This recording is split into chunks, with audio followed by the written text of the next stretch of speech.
Namaste, Pranam, Gita Dhyanam.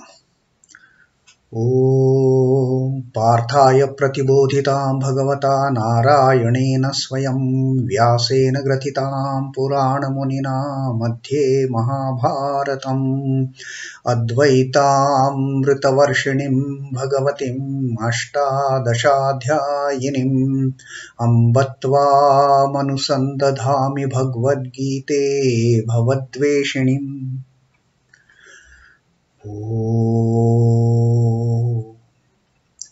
O Bhagavad Gita, with which Lord Narayana himself gave enlightenment to Arjuna. The ancient sage Vyasa included it in the Mahabharata. O Goddess, showerer of the nectar-like knowledge of non-dualism contained in your 18 chapters. O my affectionate mother, the destroyer of rebirth, I meditate upon thee. Krishna Vandana. Vasudeva sutam devam kansa chanura mardanam devaki paramanandam krishnam vande jagadguru. Son of Vasudeva, the slayer of Kansa and Chanur, extreme delight for Mother Devaki, O Lord Krishna, the supreme teacher of the universe, my salutations to you. Srimad Bhagavad Gita, the 9th adhyaya of Rajavidya, Rajaguhya Yoga, the yoga of sovereign knowledge, sovereign science, and the sovereign secret. It is not just the ordinary knowledge and secret. It is the ultimate. And this Sri Krishna is telling to Arjuna because Arjuna is most competent student that he has got. Arjuna is the one who normally, he doesn't have that cribbing nature, that complaining nature, unnecessarily complaining nature. Complaining for the materialistic non-achievements. He is not of that type. He complains, but he complains for the sovereign things, the divine things. He may complain. He complains when it comes to, he doesn't know what to do now. What is my real purpose? What is my real dharma? And having taken refuge at the feet of Lord, he has requested him to give him knowledge. He has taken a sharanagati at the feet of his friend, philosopher, guide. He has taken total refuge in the Lord. And he has told him, now you tell me. I am just unable to think anything. You clarify my doubts. You tell me this. You tell me what I should do. And only after those pleadings of Arjuna, Sri Krishna started giving him these great teachings contained in the Bhagavad Gita. And here, having gone through the 8 yogas that Sri Krishna has started from the 2nd adhyaya of Sankhya Yoga, now Sri Krishna is telling Arjuna that, my friend, because you are anasuyave, since you have that nature of not cavilling, not complaining, not cribbing, not crying for material failures, you are the most competent student, and I am going to tell you this topmost secret. Idam tu te guhyatamam pravakṣhāmi anusuyave. Jnanam vidjnana sahitam yajñātva mokshase ashubhat. You will get rid, you will be free from all those miseries, the evils, those ills, having known that greatest of the secret. Guhyatamam. And jnana vidjnana sahitam. How is this guhyatamam? This guhyatamam, this topmost secret that Sri Krishna is going to tell, is filled with jnana vidjnana sahitam. It is filled with knowledge coupled with realization. It is not theoretical knowledge. It is not just empirical knowledge. It is not just intellectual knowledge. It is indeed the deep knowledge which is going to lead to the realization. That is what Sri Krishna at the start of this Rajavidya, Rajaguhya Yoga 9th Adhyaya had told us in the first Shloka. Now let us see what Sri Krishna further tells us in this second Shloka. That Rajavidya Raja-guhyaṁ pavitram idam uttamam pratyakṣhāvagamaṁ dharmyaṁ su-sukhaṁ kartum avyayam. This Rajavidya, this Rajaguhya, Sri Krishna says, it is not for, ordinary people at all. Ordinary people, they get happy with, you just give them some chocolates and some sweetmeats, they are happy with that. This is Rajavidya. This is sovereign knowledge, sovereign science. It is not just ordinary, some kind of, some ordinary teaching. Some materialistic teaching, some physical teaching. No, this is Rajavidya. This is the sovereign secret. Raja-guhyaṁ, the sovereign secret, the sovereign science and the kingly science and the kingly secret. The topmost, the supreme most. Ordinarily, when we talk of, when we don't attach this prefix of Raja, things are considered to be normal thing. Like there is a path, there is a Raja path. The path is ordinary path, people walk, but Raja path is something for the supreme most. That is the Raja path. And Sri Krishna says here, what I am going to tell you is Raja-vidyā. This is the kingly science.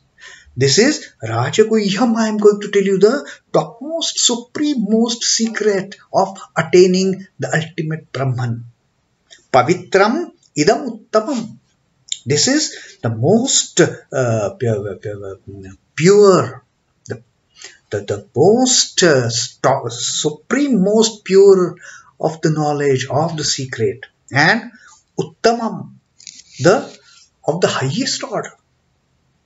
This is not ordinary, teaching you ABCD and grammar and subjects and physics, chemistry, mathematics. No. This science is the supreme most. Pavitram idam uttamam. The most purified knowledge, the most purified science. Pratyakṣhāvagamaṁ dharmyaṁ su-sukhaṁ kartum avyayam. Pratyakṣhāvagamaṁ dharmasya. Avagamam dharmasya. Avagamam is realizable by direct perception, by direct intuition. Avagamam, pratyakṣhāvagamaṁ, by direct perception, by direct realization, this can be realized. By direct intuition, this can be realized. Pratyakṣhāvagamaṁ dharmyaṁ, the righteousness. Only righteous people can attain it. Not the unrighteous, not the wretched, not the evil, not the gone cases. For them it is not there. It is only for the dharmyaṁ. And su-sukhaṁ, it is very easy, in fact, for those people. Very easy for the righteous people to grab this science, grab this kingly science and the kingly secret, the topmost, supreme most among the sciences and supreme most among the secrets. This is very easy to grasp by the righteous people, by the dharmyaṁ. And kartum avyayam, that to perform this gaining the knowledge, this is very easy for the people who are righteous. And this knowledge is avyayam. This again is imperishable. This, once you gain that knowledge, it cannot be rubbed off. You can never forget it. Like once we gain mastery of, once we learn how to cycle, we don't forget it for life. But this science, this kingly science is far superior to those kind of things which we gain materialistically. Some of them we may remember forever, but most of the material sciences. Like what we studied in our graduation, do we remember all the subjects? We may be knowing what those subjects pertain to. But when it comes to what we learnt in our first year, second year, third year, final year, we can't rattle off, we don't even remember that unless and until we are practically in tune with those teachings. We forget everything. So, Sri Krishna is telling us about this sovereign science and sovereign secret. The sovereign science, the kingly science, the kingly secret, the supreme purifier is this. Directly realizable. Sri Krishna says, what I am going to tell you in this 9th adhyaya of Raja-vidyā, Raja-guhya yoga is the supreme most science, is the supreme most secret. It is supreme most purifier. It will wipe out all the negative tendencies from the righteous person. And it is directly realizable in accord with dharma. All those righteous people will certainly have the direct realization. And in fact, this is very easy to practice. Su-sukhaṁ and imperishable. It is avyayam. This great knowledge. So this Brahma-jnana that Sri Krishna is going to tell us in this 9th adhyaya is for the righteous people. It is very easy to practice. We should not have any ill in our heart. We should not have any evil in our heart. And that's why he has chosen to teach this to Arjuna. And that's why he says, Arjuna, you don't have any evil in your mind. You don't have any ill in your mind. Therefore, you can easily grasp it. You can easily grab this knowledge, grab this secret, supreme most that I am going to tell you. And that is going to be the greatest of the purifier, because you don't need to remove all those dark patches. You hardly have any. So this will be a great purifier to you. One who has got nothing but evils and ills in the heart will not understand this at all. That is like a very dirty cloth. We have to make so much effort to clean it, isn't it? So Sri Krishna says, for the righteous, for those on the with dharma, in accord with dharma, those who are following the path of dharma, for them, they can easily practice this path. That is not at all difficult, because the minds are pure. There is no evil in the mind, in the heart. There is no dark spot on the cloth. So you don't have to keep on washing it with great effort. It will easily go. It can be easy, because this knowledge is the greatest purifier. A man who wakes up from a dreadful dream brushes aside his agony as a mere fiction of his mind. So, we who know that, okay, we have been dreaming.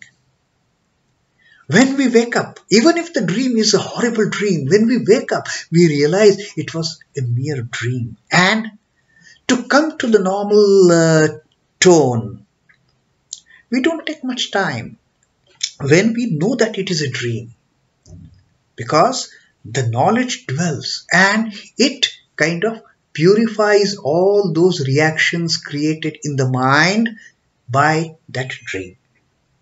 The mundane life itself is a misery-laden, prolonged dream from which the Brahma-jnani wakes up into this bliss of reality. So Sri Krishna says that for a Brahma-jnani who maybe, he has lost that touch with that supreme science because of his past karmas, whatever. But since the person is pure at heart, since the person is sincere at heart, since the person wants to know which is the right thing to do, he can easily grasp this subject which Sri Krishna is going to teach us in this 9th adhyaya. Therefore, thenceforth, his life that person's life gets fixed in truth. Once a person is purified of all the evil intents, there is nothing, no evil, no ill in his heart. Now he is a perfect candidate to grasp this secret, the greatest of the secret, the greatest of the science. Therefore, he is bound to be in accord with dharma. All the ills gone. Now he has nothing but righteousness accorded to him. Self-knowledge is homecoming to the Jivatman, and so it is very easy to practice. Now that all the evils are gone, all those bad tendencies have been taken care of. Now, the realization, coming face to face with the ultimate reality, it becomes an easy practice for the Jivatman. There is no struggle, there is no hard labor, there is no hard work. It is just like that. The Jivatman will come face to face, will get to know what is the ultimate reality. There is a possibility of a thing easily obtained being easily lost also. Some things in our life we lose so easily, but again, those things which have lost easily, we can find also easily. By some reason, due to some reason, fine, we have lost our oneness with the ultimate reality. But that doesn't mean we are not going to get it back. Just like that we have lost it, just like that we will get it. That is what Sri Krishna says. Provided we stick to dharma, dharmyaṁ. We don't get involved in any evil activities. We don't get involved with anything which is not conducive to the growth of this path, to following this path. We don't get involved in all those wretchedness. We don't get involved in all those inferior tasks. So, since we don't get involved with those, it is very easy for us then to get this Brahma-jnana, to get this Atma-jnana. But Brahma-jnana, being one's original state, is never lost any more than the man losing himself. The Brahma-jnana can never be lost, in fact. It is hidden, that's it. It is hidden by that veil of mantra, that veil of Maya. It is just a matter of lifting that veil of Maya, lifting that veil of delusion, and we are one with the Brahma-jnana. And how that is going to be done, Sri Krishna is going to teach us in this kingly secret and kingly science, the Rajavidya, Rajaguhya yoga. So that is how Sri Krishna now starts telling about the Rajavidya, the supreme-most science and the supreme-most secret. And in the coming verses, he is going to tell us that for whom this becomes impossible. He has said this is very much practical. It is very easy to attain to those who are following dharma. It is su-sukhaṁ. It is most easy. And also, having got this realization, it is avyayam. It can never be lost again. In fact, it is never lost. It just gets hidden. It just gets hidden under that veil. And therefore, in the coming verses, Sri Krishna is going to tell us that all those who are not fit to gain this realization, that let us see when we read the third shloka onwards of this 9th adhyaya of the Rajavidya Rajaguhya yoga. Till then, Om Namo Bhagavate Vasudevaya. Sri Krishna Arpanamastu. Jai Sri Ramakrishna. Jai Thakur. Jai Ma. Jai Swamiji.